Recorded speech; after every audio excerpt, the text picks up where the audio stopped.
Oh, wearisome condition of golfers. Fatting a golf shot, the chunky monkey, a heavy contact, a tear-inducing slap fest. That is what this video is hoping to solve.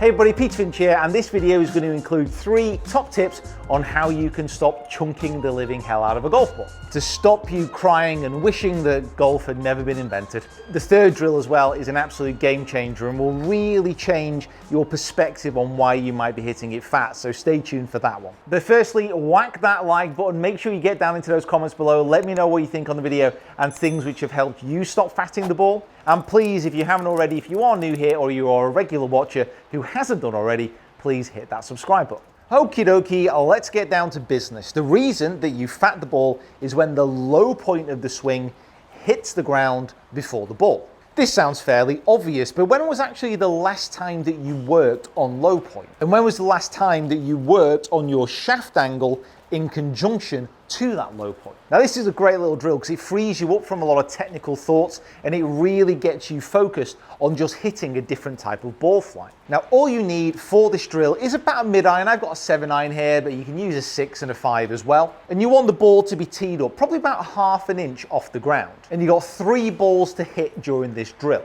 Now the first job is to hit a high shot. Now what you want to see here is the ball to be clipped very cleanly off the top of the tee. Now for this, the low point has to be before the ball and then move up through the point of impact to hit it cleanly off the top. Now, as you may expect, if you are struggling with a fat strike, this actually might be very easy to do. You know, you might feel that it's easy to lean back, to clip it off the top, but either way, give it a go. Now what I'm going to do is put the ball position towards the middle of my stance, and I'm going to hit every shot here with the ball towards the middle of my stance. So I want to hit this nice and high. I did not want the tee to spring up and hit me in the face though. However, that's not too bad, nice and high. Now the next shot, I'm going to keep the ball position in the same place, but I want to hit this shot a little bit lower. Now what I'm going to have to do for that is to try and get my hands to return slightly ahead of the ball like this. That's going to decrease the amount of loft on the club, and that's going to therefore make that ball flight that little bit lower. So I got an image of about where that ball flight was with my really high shot. So I'm going to try and keep this that little bit lower, pushing my hands ahead at address, and then trying to keep it that little bit lower. That tee is dangerous. And again, I did that pretty well. That actually went really low. Now for this final shot, again, ball position exactly the same, but I want to hit this ball really, really low. But there's a little kicker to this drill, a little challenge as well. You're not allowed to hit the ground.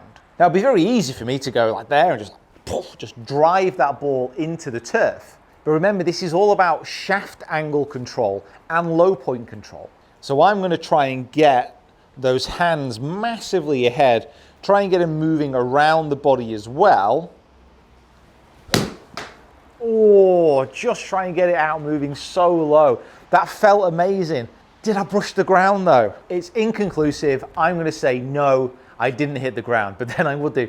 It's my video and I have control over the edit. But that is such a great drill for actually understanding where the low point of your swing is, how to control that shaft angle, how to alter your ball flight, and also that added little challenge of again controlling low point by not hitting the ground.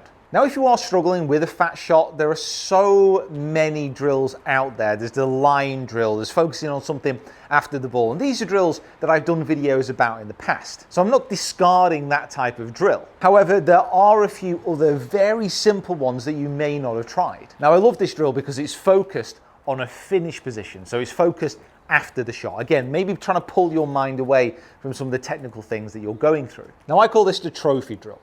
So after you've hit the shot, hold your finish position like so. Now here I am facing the target.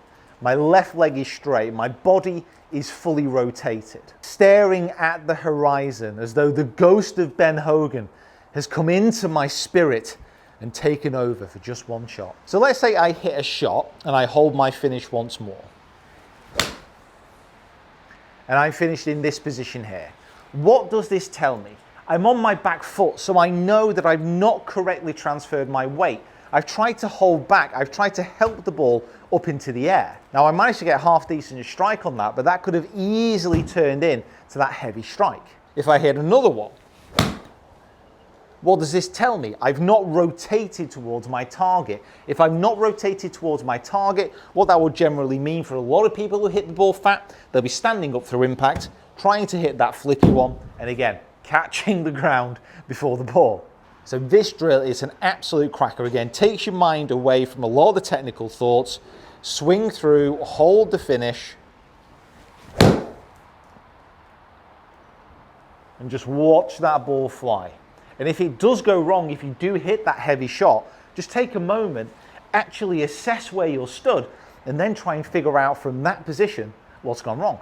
Oh, this last drill is a cracker. Now, golf is a game that at times just defies common sense. It's frustrating and it's bewildering because what you often feel that you're doing actually bears no resemblance to what is happening in reality. So to set this drill up, very, very simple. Get yourself set up to the golf ball, like I said, 7-9 here, so ball position just forward of center.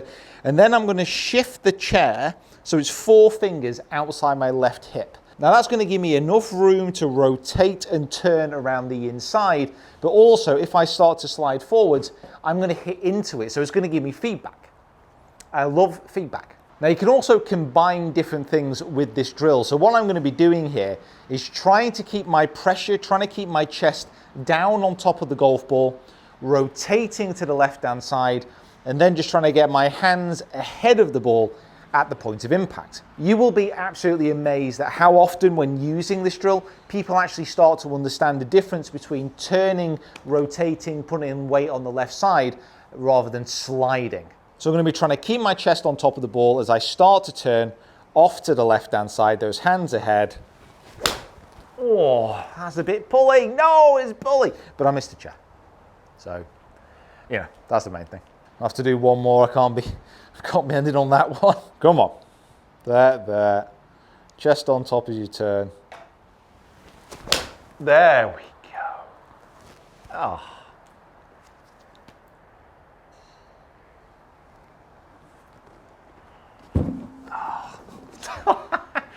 Oh, not a chair to do that on. So that pure strike, remember, it's not about that big slide left. It's about keeping the pressure on top of the ball, getting those hands ahead as you hit the ball and then the turf. If you did, by the way, if you did slide massively off to the left-hand side and still get those hands ahead and still hit down, you might hit the ball first, but it'd come out so low. And you'd also, well, you'd take a divot big enough that a greenkeeper would come out and chase you away with a pitchfork. So just want to say a massive, massive thank you for sharing your time with me today on this video. Make sure that you like the video, get down into those comments, let me know what you think, let me know the drills that have worked for you if you struggle with fatting the ball. And please, if you haven't already, subscribe to the channel and we will see you down here next time.